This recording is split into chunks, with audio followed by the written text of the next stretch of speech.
This video will show you that using primitive types directly might not be to your advantage. We will see the use of Google wrapping type that could save you from assuming that the value is set, when it's actually the default value being shimmed in your response. To get started, we will resume from the last video. The source code is available on Github, and the link is in the description. To illustrate the problem, let's first hit a bug that you might meet when adding other primitive. Let's add in the proto file a boolean type. A very simple true or false value can give some headaches. Inside the house.proto, we will add a field named onSale of type bool for boolean. The field is in the sixth one. We can generate the type, or if you have followed along with the series, you may have the monitoring script running in the background. Then we need to go in the server.ts to add this field to our fake database, which is the variable onSale. I'm setting some true and false here and there, then we map the field from the mapper.ts field. Again, using the setter function provided. At that point, no exception should be appearing. However, if we open a client, like the free Bloom RPC one, and execute a query that requests our house entity, we will get a getBoolean field with default. It is not a function error. The error type is cryptic until you realize what is happening. If we go in the package.json file, we realize that we have the type for the protobuf but not JavaScript library. Hence, the solution is to add a Google-protobuf. With npm install --save google-protobuf, we will fix the problem. We also need to add the type package. Personally, I would have created an error message saying what is happening, that a function is not defined as a description, and further detail like that we should install the Google-protobuf to fix the issue. I'm always leaning toward the exception message that describes the what and the how to fix the problem. It is a good habit to help your fellow developers, not wasting too much time debugging. Once the package is installed, running the server again and using the client to perform the same query result into a house with a boolean value defined. At that point, we may seem to be all done, but there is something that is not totally honest here. First of all, the proto file does not define any of the fields as required. At the time of this recording, every field is optional in a proto file. Let's add a field isRental to figure out if a house is a rental house instead of being occupied by the owner. Once again, the step is to go in the proto file, add a new field, a seventh one, and save. The TypeScript is generated and from the script previously created, and when we are adding some other new values. But as just mentioned, there are fields that are optional. However, the generated house.asObject defines all fields required. There's no mention of the integration point or union as undefined. Poking around the internet, you will see many workarounds using one-off and other patterns. But at the end, the TypeScript definition files remain the same, no optional field. I do not know all the specific, but primitive always return their default value in the realm of protocol buffer, meaning that by convention, a boolean returns false if not set. So we can set to false ourselves in the server.ts when we do not know, but first let's hack the code to not set that field. In server.ts, let's cast without setting the isRental on the third house. To proceed, let's add the cast as house as object.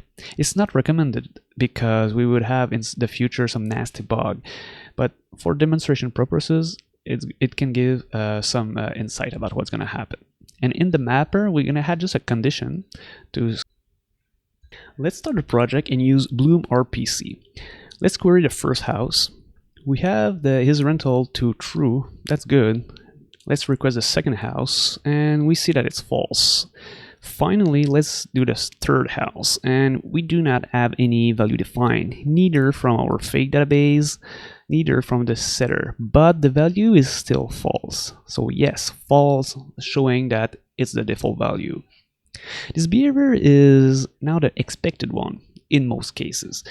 There are many cases where you would like to know if the Boolean value is really true or really false or not yet defined. So here we are at the core of the real subject of this video. Maybe using a primitive type directly is not the right choice. Google has defined wrappers around all primitive for us in the Google-protobuf package that we already installed earlier in this video to fix the Boolean function not defined exception. A little detail is that you need to import the import Google protobuf wrapper.proto as at the top of your proto file to be able to use the wrapper.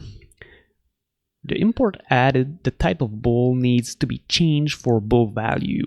Saving and generating produce a new TypeScript that is different this time.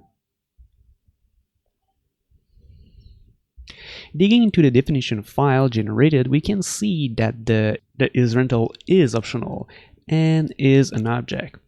And inside, you can see that there's a type Boolean.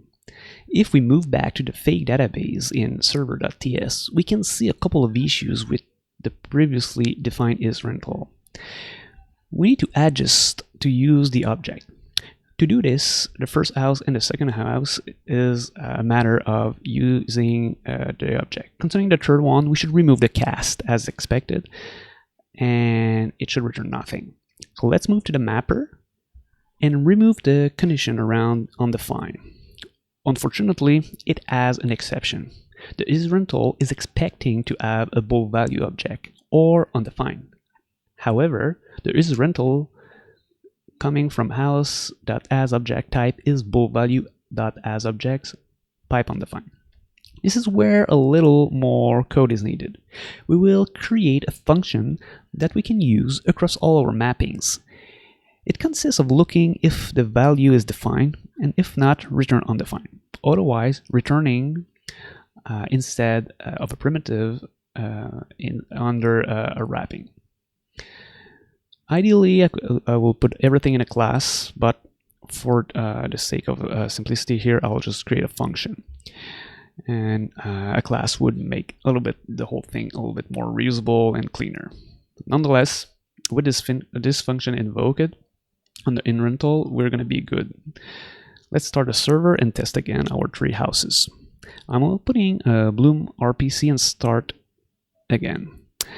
On the house 1, I can see true as expected, 2 false as expected, and 3, well, this is where it doesn't work well. I have to refresh first of all the proto file for RPC Bloom. So clicking to reload icon at the top left will do the trick. Execute it again on the IDE3 shows a different result. No more isRental. Let's try house number 1 and make sure it can still return the debugging session.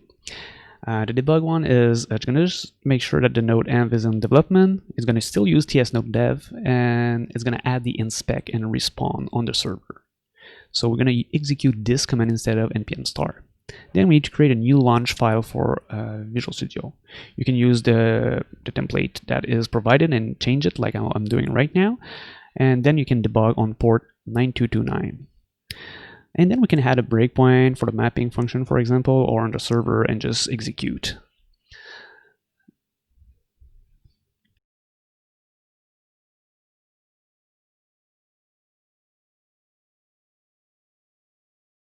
So once the bug fix, if you have one, you should see the value true on house 1 and null for house 3.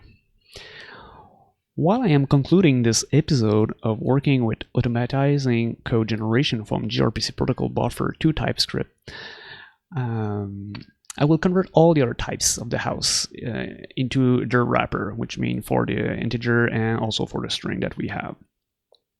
So the reason is that even though I do not expect these fields to get optional in the short term, I want to have all my types to be consistent. I do not want him to juggle between primitive and wrapper types. and I don't want to guess, to have to check out the definition file every time that I'm touching an entity. So everything's going to be wrapped with those Google types. So in this video, we saw primitive that might be quick to add, but might not be ideal in a world that not every field is required. The innate nature of adding always a default value in protocol buffer could cause a false impression of value. We saw that using a wrapper can improve the clarity of the intention while adding an additional developing cost to build these wrappers. We quickly saw that debugging the gRPC server does not take a lot of configuration with Visual Studio. And we learned that if something in the client does not look good, that we may want to reload the proto file and check if we have the right file selected. See you soon.